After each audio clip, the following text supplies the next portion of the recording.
Hello, this is Ed Koellner. Today I'm presenting before the International Humans in Space Conference in Sydney, Australia, which I'd love to go there someday, but was not able to attend live this year. A presentation on outer space and intellectual property law, conflicts and confluences. So intellectual property in space is an interesting kind of a new area that's developed.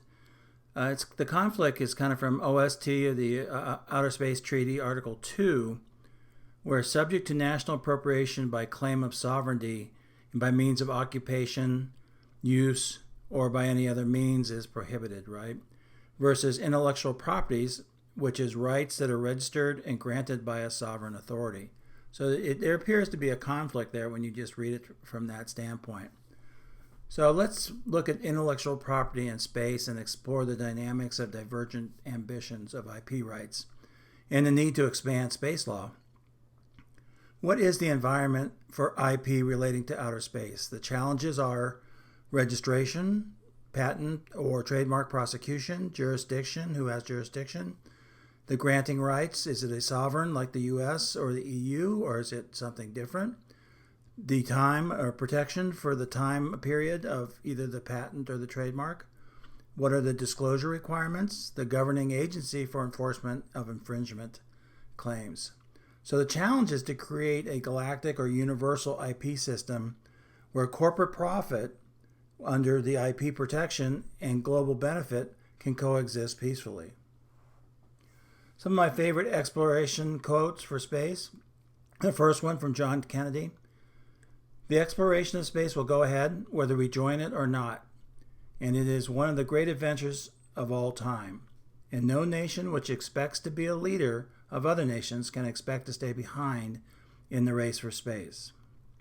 And then Buzz Aldrin, the second person human on the moon, as we know, in 1969, his quote is, "I believe that space travel will one day become as common as airline travel is today.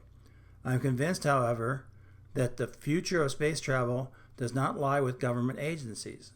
NASA is still obsessed with the idea that the primary purpose of the space program is science, but real progress will come from private companies competing to provide the ultimate adventure ride, and NASA will receive the trickle-down benefits." That was Buzz in 2009, and just think 15 years later, that's where we're headed, right, with commercial entities.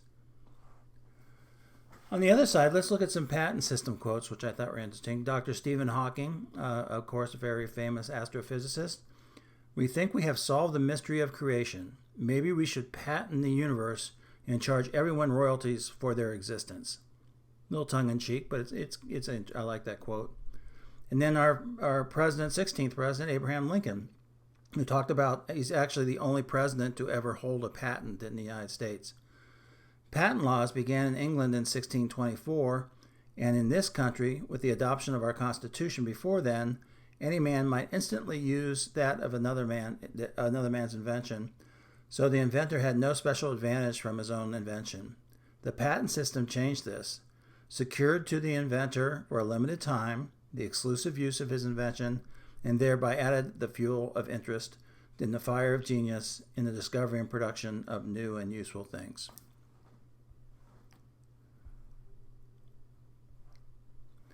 So let's look at property and ownership. Basically, there are three types of property organization: common property, collective property, and private property. So common property is governed by rules available and for use by all. So this is more in line with maybe what the OST was getting at and the application to space.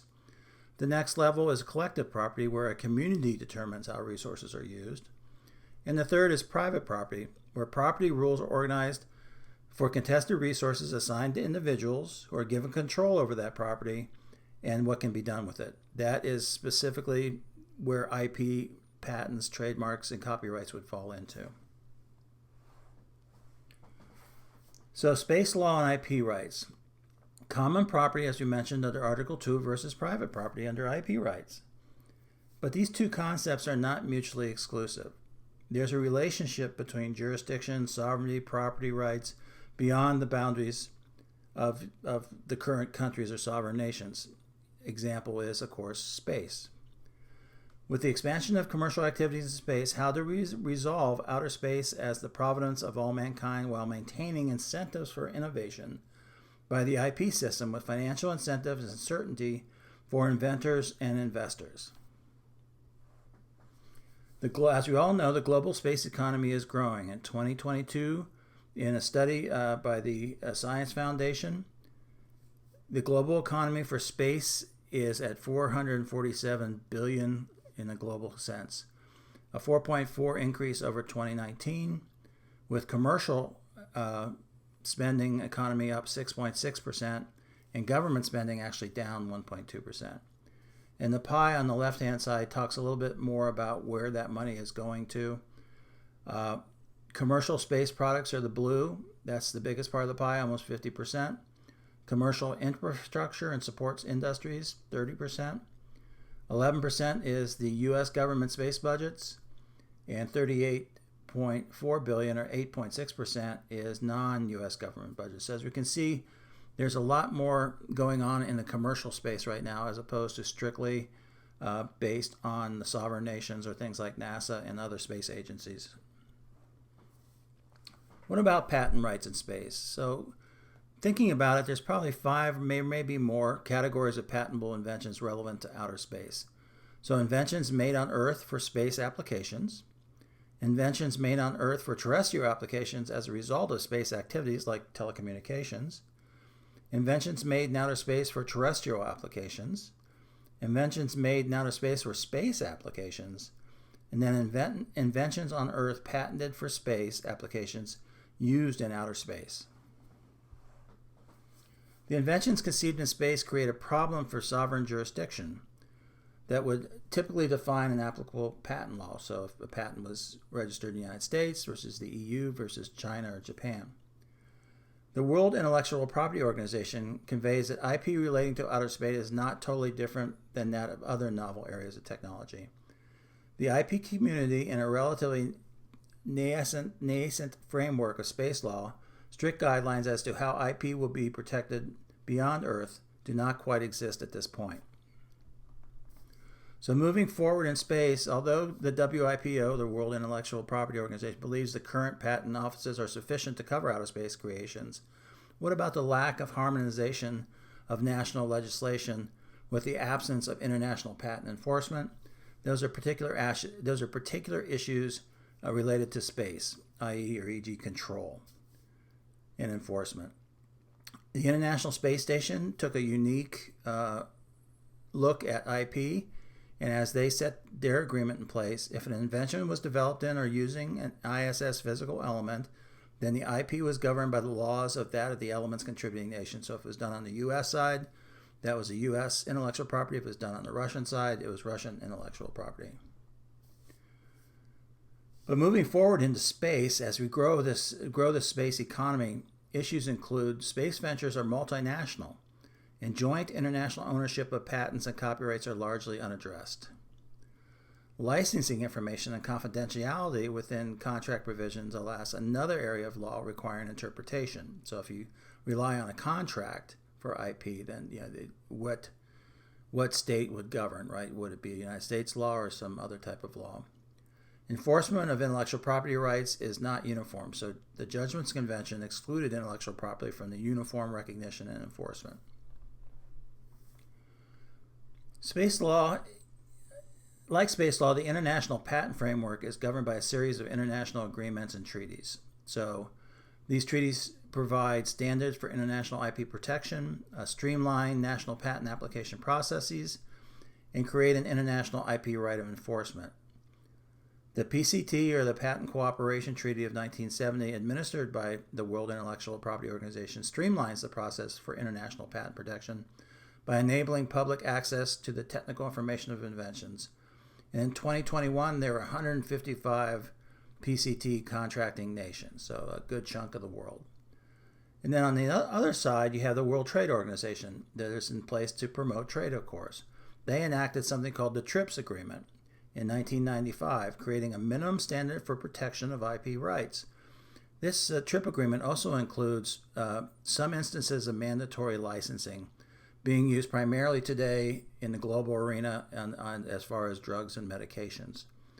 Parties that are WTO members include 164 nations. So both of those have a pretty large following. What about our commercial entities? So let's say SpaceX, right? In 2017, Elon Musk said that SpaceX has essentially no patents because they were worried about the competition.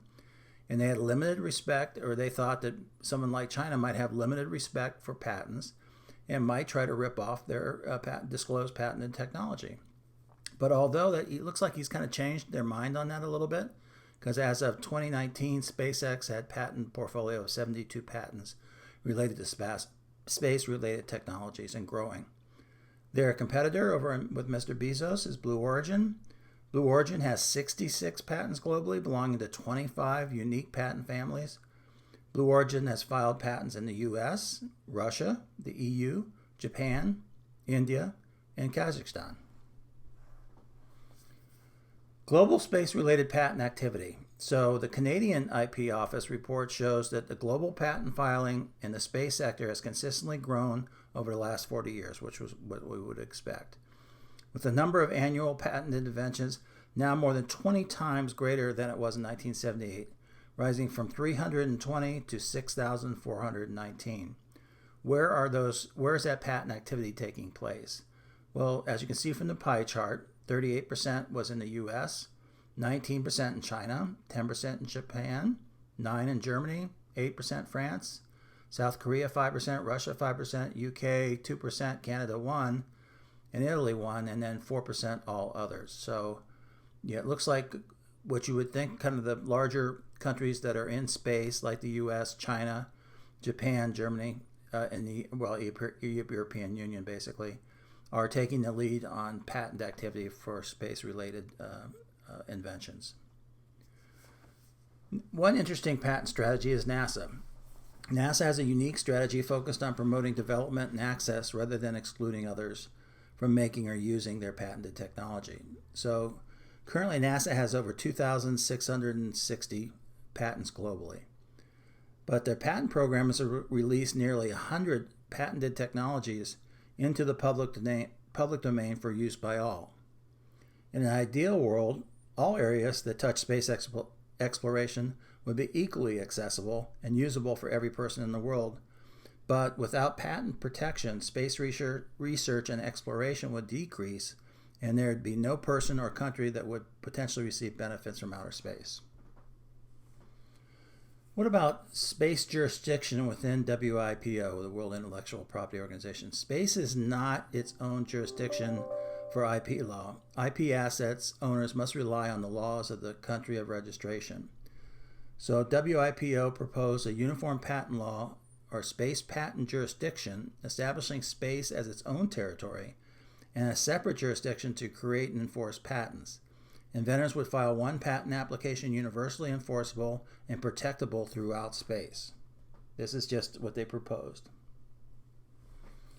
Enforcement would be difficult with WIPO as the administrator of patent applications and granting of patents and venue for patent IP enforcement, because most of that's being done on the national patent systems today. So that would be a big change to take everything into WIPO or whatever organization we end up putting that into. For the immediate future, various intellectual treaties will likely be used on the basis of extraterrestrial IP law or outer space IP law.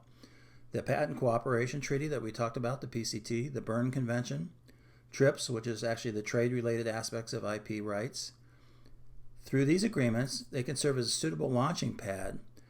There is no denying that specific space-related regulations will need to be implemented to minimize disputes across the final frontier. What about a space patent, as we were talking about with what WIPO was looking at? Traditional patents are designated by National Geographic Territory, but of course space is outside the jurisdiction of any nation. Let's say we draw the line at space at 100 kilometers above the planet, or whatever we end up having that line to be. So could we have something like a new space patent issued by a new organization called a Space Patent Office? U.S. Patent Law 35 U.S.C. 105 says inventions in outer space extends to any space object under the jurisdiction or control of the United States, but only unless otherwise provided for by international treaty. So it kind of leaves the door open. If there is an international treaty bringing about a space patent and a space patent office, then it looks like under U.S. patent law they would not object to that. IP in space allows for uncertainty and conflicts of interpretation regarding what nation controls. So IP rights in space, basically, there's a need for a universal perspective of space as a separate geographical territory, complete with unified patent system throughout a space patent treaty. What would the Space Patent Office do? Well, they would establish the office, of course, to examine patents and issue space patents. The Patent Office could be governed by a newly created UN committee through the creation of a new subcommittee, perhaps under COPUS in the UN, utilizing modified principles that are already in place, like under the WIPO, TRIPS, the Space Protocol, and PCT. Inventors disclose tech in the applications, and they are issued patents that detail space materials contained within the invention. And the Space Office, the Space Patent Office, would have the authority to either grant or deny patent applications for inventions. With the concept of common rights of space resources, all nations would then, we could limit provision. We have provisions limiting the grant of a patent term, which right now is 20 years, to a shortened patent term of, let's say, 7 to 10 years, limiting the private patent IP rights for global resources and new technology, allowing other nations or companies in other countries to use that technology. A space territory could be defined, like we talked about, maybe 100 kilometers above Earth sea level, granting the IP owner a period of protection to use this information in space. Nice thing is that space patents could be transferred, sold, or licensed independently of a national patent. A space patent owner or licensee would have the right to manufacture a product incorporating the patent on Earth, even if no terrestrial patent rights, provided the eventual use of the product is in space. A period of patent protection might be delayed until first use of the invention in space. So a lot of these might be ideas, but they have not yet been built, and the patent term wouldn't start until it was actually in use. The Space Protocol of the Cape Town Convention Registry could be used to facilitate asset-based financing and leasing of these IP rights. So we've talked a lot in a short period of time here, but just something to kind of get the ball rolling. So space patents going forward. So a space patent office with space patents require a massive international cooperation effort, right? It has been done before with TRIPS and the PCT. Perhaps a strategy would be to include incremental steps, but the challenge will be to create a universe where corporate profit and global benefit can coexist peacefully. And to leave you with one final quote, I would say, if you want to achieve the unimaginable, you start by imagining it. So thank you for your attention and enjoy the conference. Thanks again.